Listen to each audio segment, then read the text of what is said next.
The show, which has been presented by Jim Davidson and Bruce Forsyth, returned with Mel Giedroyc and Sue Perkins on Sunday evening.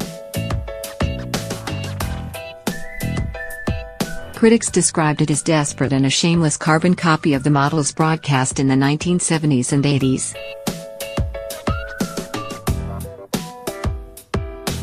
BBC One's resurrection of this generation game has received poor reviews from most critics.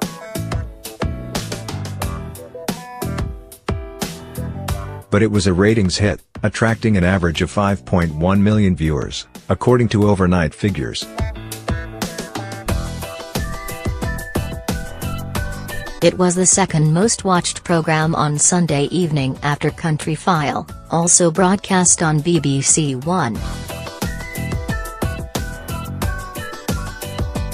The Generation Game sees contestants, 4 families, compete in a series of challenges, often helped by star guests. Richard Osman and Lorraine Kelly appeared on the first episode of the new series, which featured tasks including plate spinning and sausage making.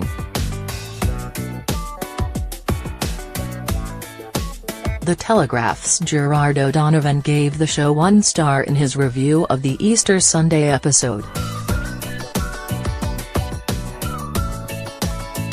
If the BBC doesn't think a revival is potentially good enough to beat the Saturday night competition on ITV, then it has no business reviving the Generation Game in the first place, he wrote.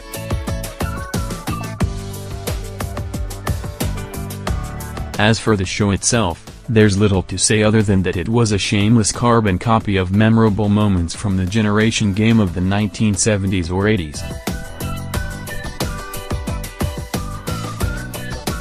In terms of what we should expect from primetime Easter television, this fell well short of the mark. And it focuses the mind on what we should be saying to those responsible for entertainment at the BBC: stop trying to revisit the past. Go away and think up some original ideas.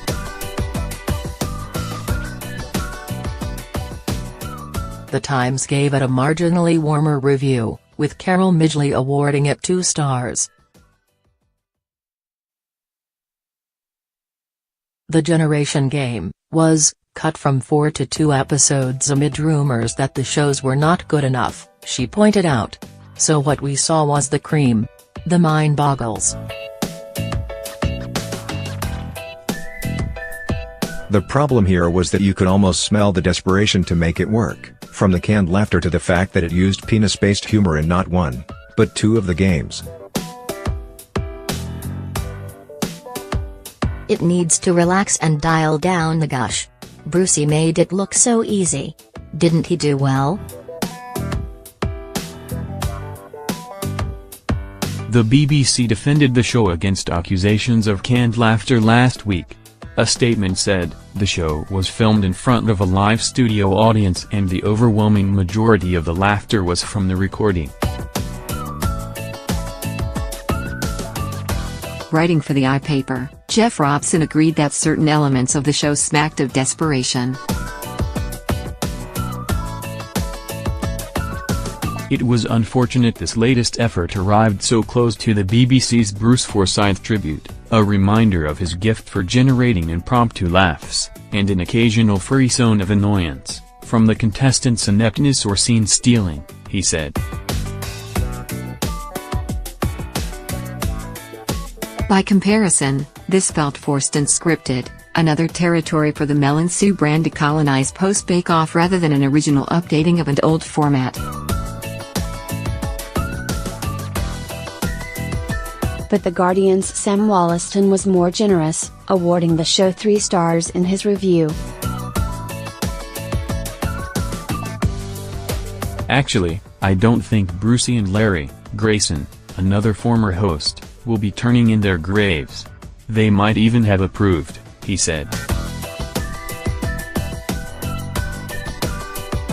The resurrection recaptures the spirit of show, a throwback to a simpler time when Britain had neither talent nor X Factor, and making a mess and peddling suggestive jokes was acceptable as family entertainment. Somehow, it manages to be both a little bit glorious and groansome to the max at the same time.